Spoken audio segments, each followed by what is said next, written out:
Eyes down front.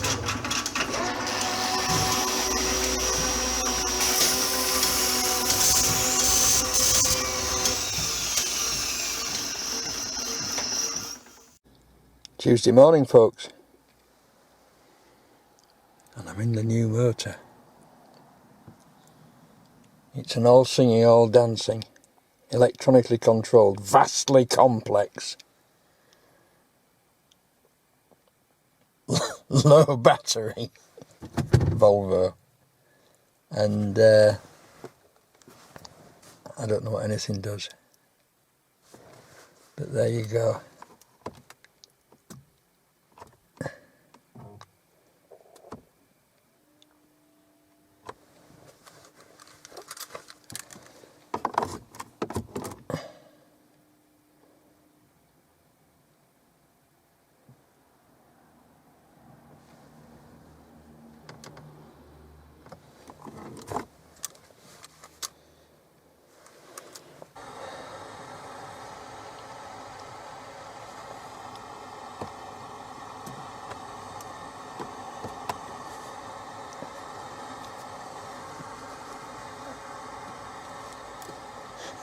I'm baffled by the complexity of it all. So folks, Tuesday, the sun is setting, the sky is very weird, and there's the new motor. It's a 2013 Volvo D4 V70 estate. It goes like the clappers of holy hell. It's massively complex.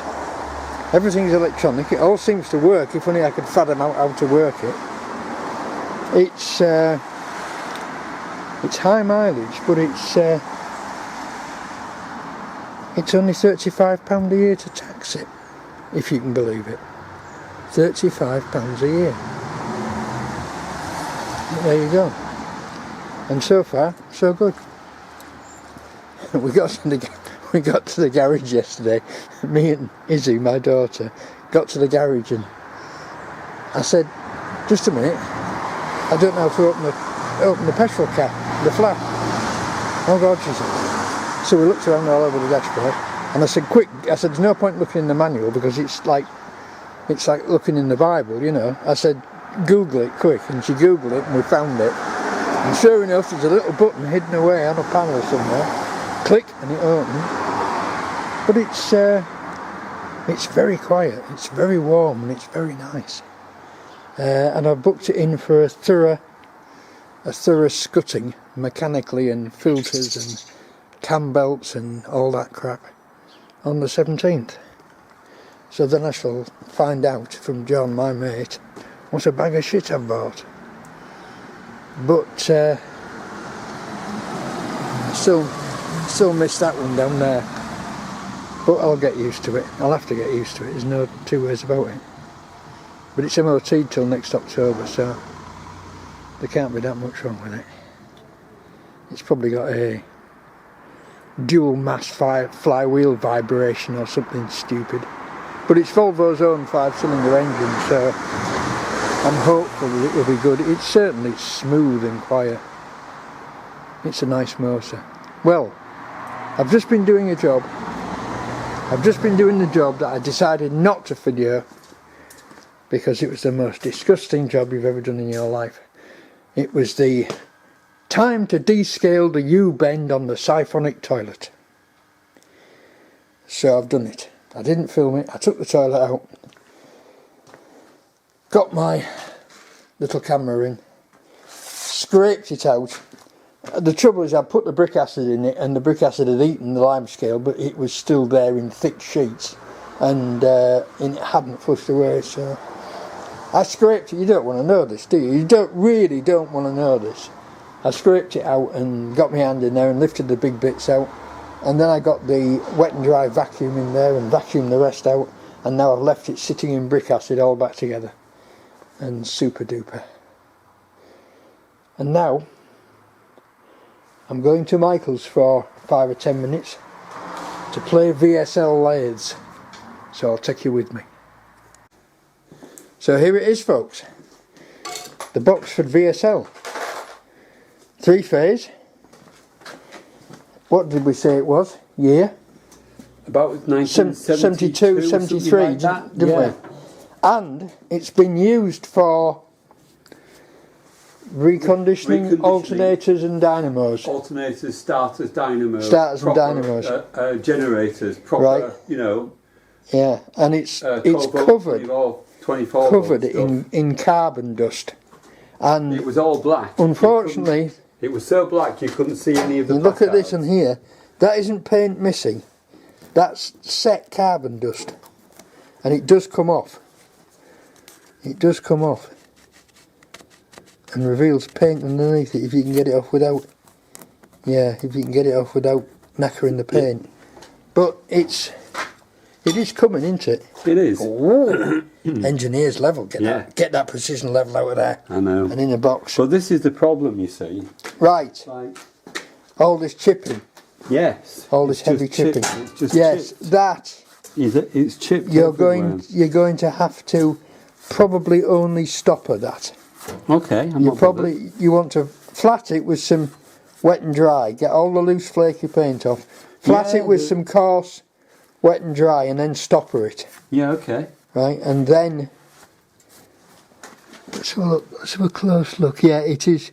Yeah, it's going to need some. It's going to need stopper in there. Unless you flat it all, it's going to need stoppering. Well, and there's chunks like this, you see, look here. Yeah. Where it's down to, it's a chip. Yeah, that's a chip. That'll stop her up. Yeah, if you clean that out with thinners, get it absolutely degreased for thinners, and in here, and then stopper it. Your camera won't see that, but in there's one of these ball oil.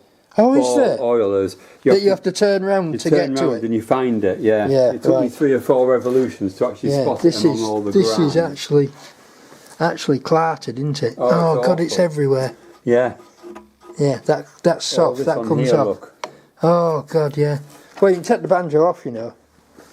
Take all this off. I mean, leave that on. Oh, not that sort of banjo. No, that's the banjo. Yeah. Take the banjo off and the gears off and immerse the whole lot. And I raked about in the box.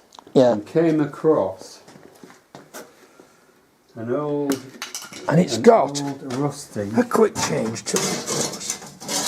It's got a quick change tool post with a. That's not a parting tool in it, is it?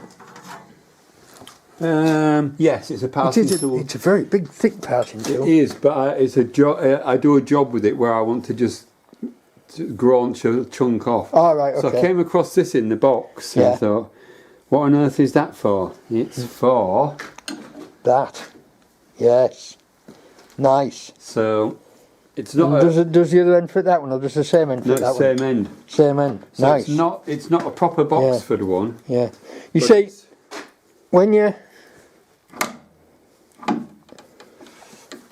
if you keep that in the middle position, yes, which is neutral, yes, you'll find your lathe will run much quieter. Oh, it does. Right. Amazing. But of course, you won't have your drive. No, but I did. No, right. So you've got a lead screw with a key in it. Yeah.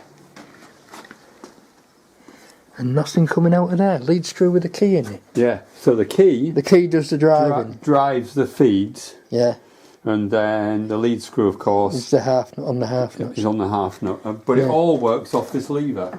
So you set your desired. All works off that lever. Yeah. You set your desired feed, as in I want screw cutting or I want. Right. So you've got 3 positions. You've got screw cutting, sliding, and surfacing. Yes. Right. I see. And it all works off there. Right. Okay. But these. If you get those out of gear, out of mesh, it's a hell of a job to get them back in again because everything's just clarted up. Yeah. I don't know anything don't know anything about these gearboxes. I don't know who makes them or anything. It's probably Boxford's own. So they have to. Is it? Yes, it's open underneath, isn't it? There's no oil tub on it. No, you just squirt the oil up there apparently. Yeah. So you have to have the factory set up change wheels to get those feeds. Get those feeds, yeah. Yeah. But you've got the spare one there. Yes, that's the spare one. Yes. So that'll probably be. It'll be either or.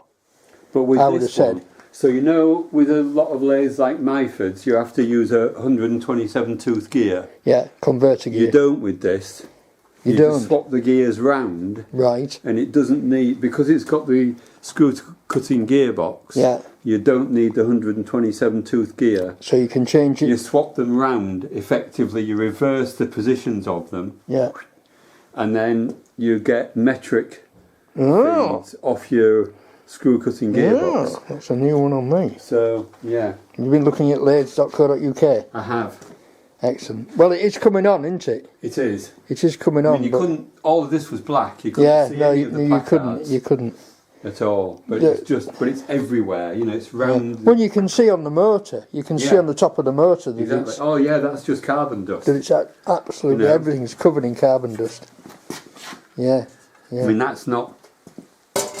But the whole machine. You've got a nice selection of chucks. Yeah, the whole machine was burnished black. Yeah. You couldn't read any of these. You couldn't see what they were. I can't think of. I mean, have you tried some WD-40. cellulose? Yeah, people say WD-40 cellulose thinners. Have you tried some? I've tried thinners, but the problem is Won't that go in those no, oilers? it won't. It goes in, but it doesn't release the ball. Doesn't release the And ball. if you look at it, it's had a ferrule. Oh, no, it's a very had a ferrule fine. on the end. Yeah, And it's come off. yeah, it's a very fine So ball I might oiler, see aren't if I they? can get a ferrule and Yeah. repair it, but Well, I've got one coming anyway. Yeah, So, but it's beginning to come out couldn't- from under its. you couldn't read coat of black. any of that. No. It was just black, just No. burnished black. The only problem we have at the moment is the fact that the rev counter doesn't work. Ah, well, I don't know if your camera will be able to see, but if you peer in there, Yeah. there's a Maltese cross. Kneeling down noises. It's kind of. Let me shine a light in for you. Yeah. So up here is the Maltese Oh yes, cross, there, yeah. and that gap is too big. Oh right, okay. So If it's you turn it it's a Hall effect sensor. right. They say this should be the thickness of a piece of paper. Oh right, no, it's and nowhere it's near a big that. gap. Yeah, So they it's said nowhere you've got to near be that. careful not to get it Not to touching. hit it. Yeah. But it's. I took a Good God. picture of it and I sent it to somebody in the Boxford group, Yeah. and he went, "Oh no, that's way too big." Yeah.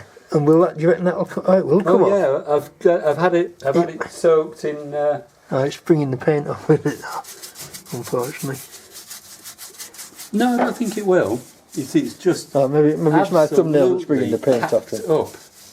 Yeah, never mind. See, it does come off. Yeah. So it's just patience, you know. Yeah. That's all.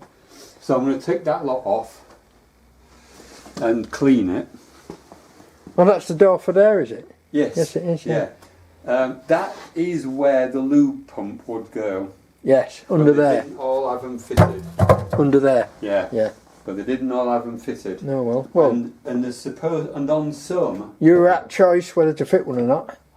yeah, on some there is a mounting point for a machine arm. But this doesn't seem to have it unless it's those two studs there. But I don't think it is. No, usually up here somewhere. What's that? Oh, that's the back panel's off at the moment. Yeah, I've got usually. Have you got a splashback for it? No, it didn't No. come with one. So Soon you see, make it one. hasn't had a lube pump Soon make one. from the factory. No. You can, I think, retrofit a lube pump, but Yeah. am I ever going to need one? Well, it can be useful. It's But- got the drain. Drain's in for it. Yeah, it can be useful. But probably not. No, if you use spray on cutting oil or That's something like that. a bit of a puzzle. Well, Because in there goes the single phase starter, if you've got one. Right. But why is it not blue like the rest of the lathe?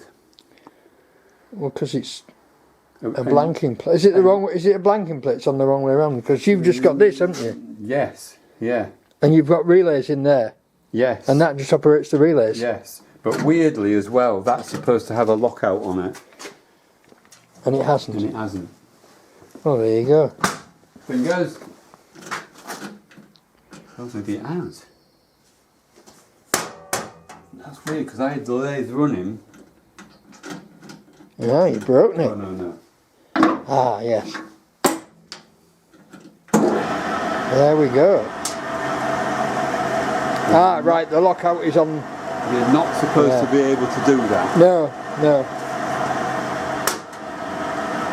But as you can see, without the reed screw going, it's really quiet. Really quiet, yeah. Well, they are. They are. And it's forward reverse, isn't it? Yes. Both ways, yeah. Lovely. But I don't want to run it too much because the head's got water. It wants lubricating. And it's got the quite large tube through the. Yeah, it's got the bigger through. Through. Because it's the LOO. It's the next size up. L00. It's next size up from the Colchester. 3/8. Yeah. Very nice. Right. It's kind of dream lathe, to be honest. I've just got to teach myself again how to use it. But weirdly, in all the engineering I did. Ooh. No, that's come out of the workshop. We're having a bit of a purge of equipment. Yeah. It's not upholstery, clothing seam sealing machine. It's a seam sealer, isn't it? I remember you getting them, yeah. Yeah, weirdly, highly in all the sophisticated seam engineering sealer. that I did, I never did screw cutting on a lathe. It's not that difficult. So I never learned how to do it. It's not that difficult, but you have to concentrate. Yeah. You have to concentrate. You have to be not disturbed, and you have to just get your sequence going and keep it going. I think I'll... And most importantly, do not trust depths written in books. Try threads on. Right? Okay. Because if you trust depths written in books, say this is supposed to be cut down to this, you will end up with a slightly slack fit or even a very slack fit. Right, okay. Because of manufacturing tolerances, nuts don't necessarily fit that tight, and so if you just keep trying it and just take enough off to make it fit, you'll end up with a really good The problem is, the first thread I want to cut is in the end of a sewing machine. In the end of a sewing machine? How do you mean? In the crankshaft of a sewing machine. You mean you want to do an internal thread? No. I've got the internal thread, but I haven't got a nut. Oh, you haven't got a nut? No, you haven't, have you? No. Bugger. But I have, oh, well, there we go, folks. But I have got... It's a VSL Boxford. It is. I'm done. So, folks, Wednesday already. What are we doing?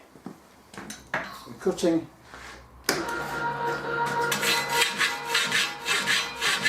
some angle iron to make the throat plate for the Ratten row house. For the Ratten row house's new wood burner, which is going in the front room fireplace. I'll just get set up for the second one and I'll bring you back.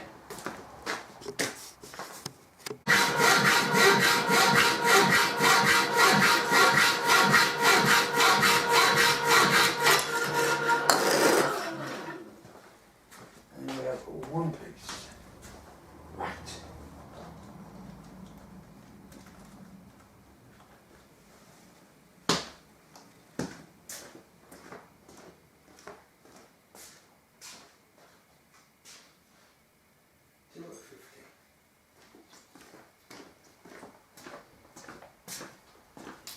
$2.50.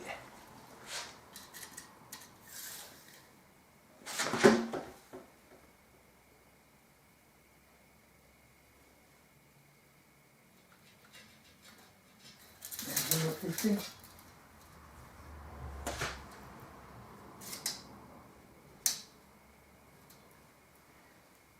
And it's $2.50. There we go.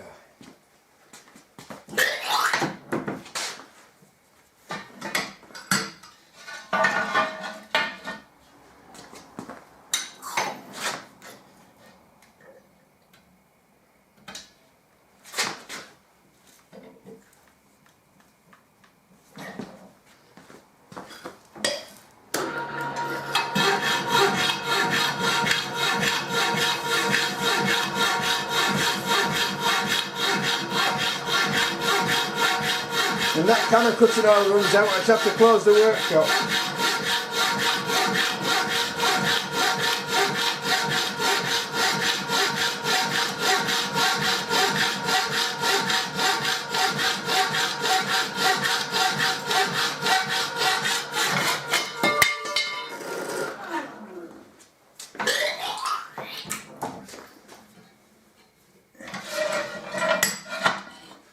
Will it reach? Will it reach?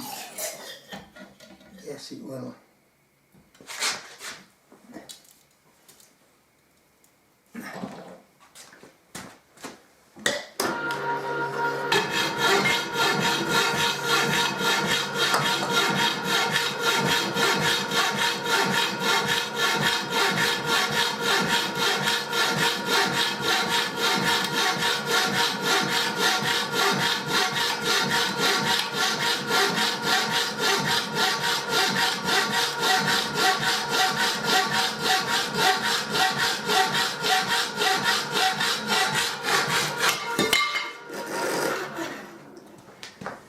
It's fast.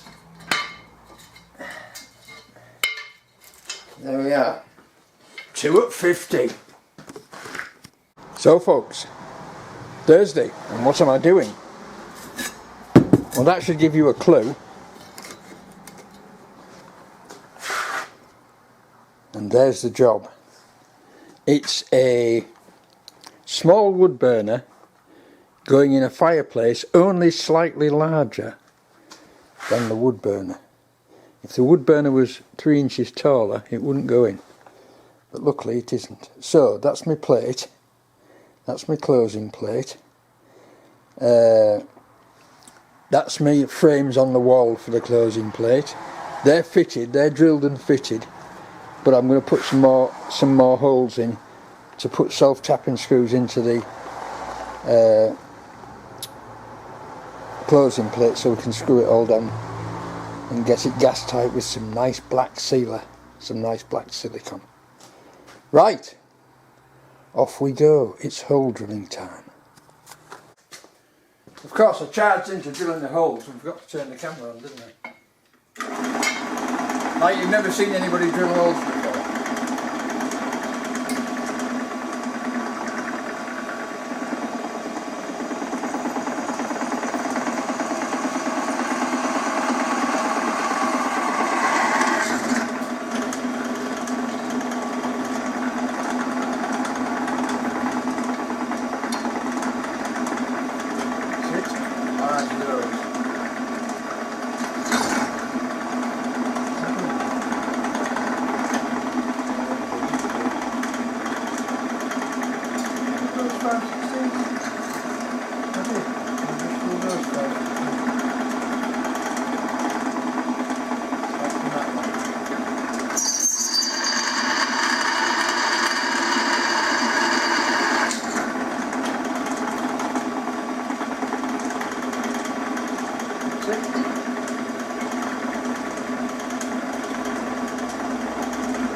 folks.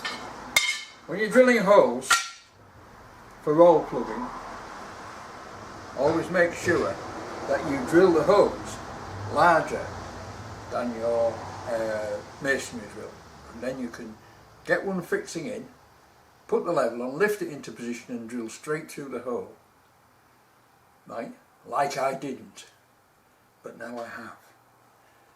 Let's hope it goes easier on the second fixing.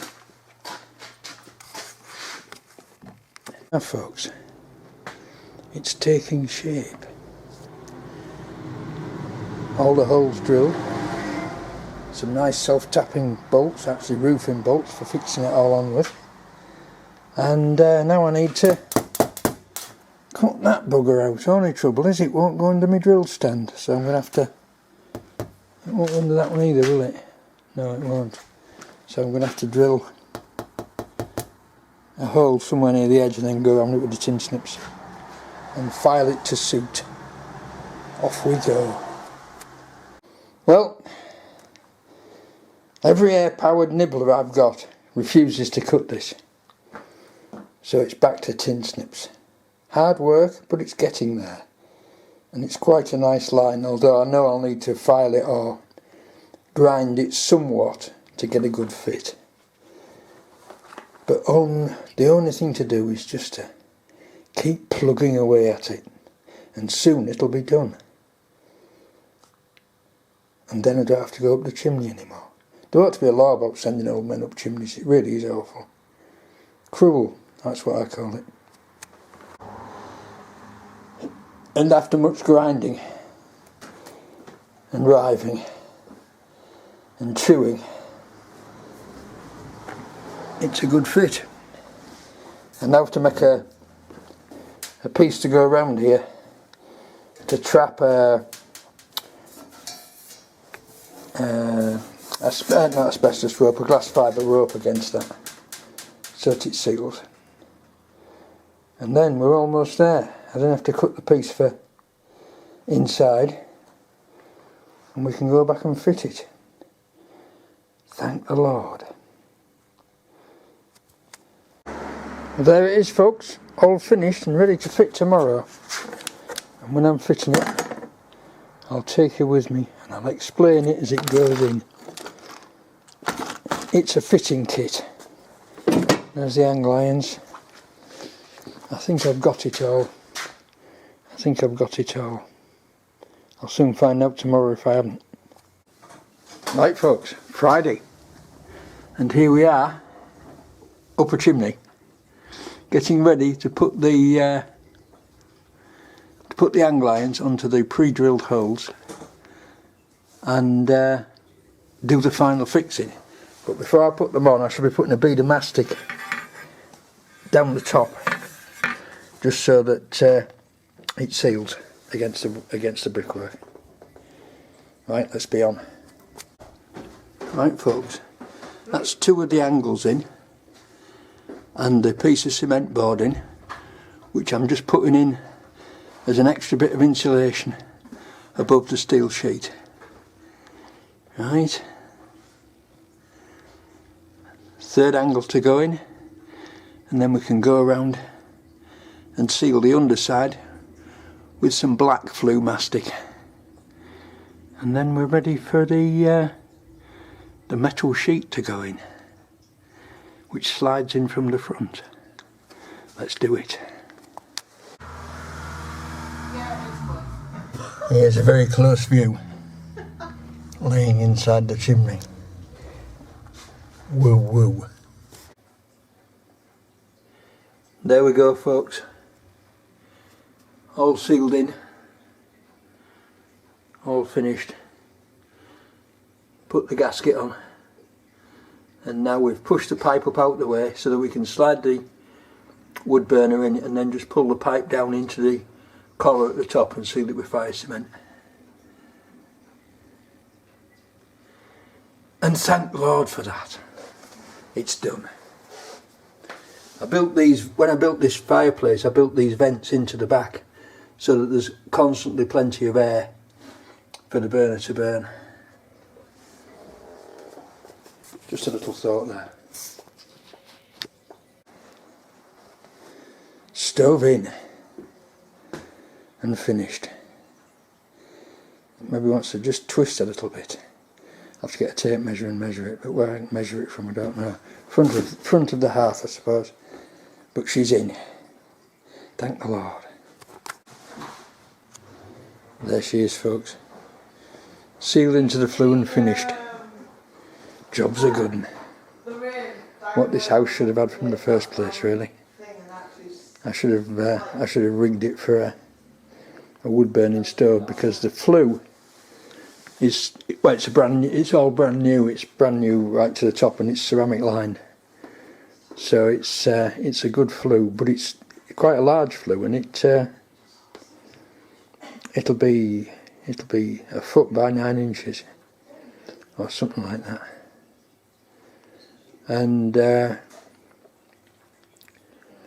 it draws, and of course if you haven't got fire in, you lose all the heat up the chimney. There it is, folks, installed and ready to use. The fire cement will be set off by tonight. Light a little fire in it. Job done. Well, folks, as you can probably hear by the vehicle splashing past, the weather's turned its hog out again.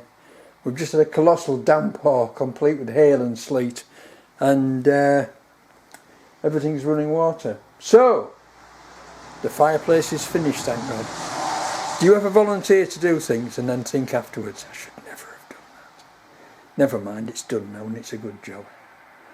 So, thanks for watching. Thank you for all the new subscribers. Leave me a like, leave me a comment. Send me any sort of communication you like, especially ones with huge amounts of money in. And I'll see you all next week. Bye now. And guess what the first job will be next week? Tidying up the shit pit. Ain't it the way? See ya.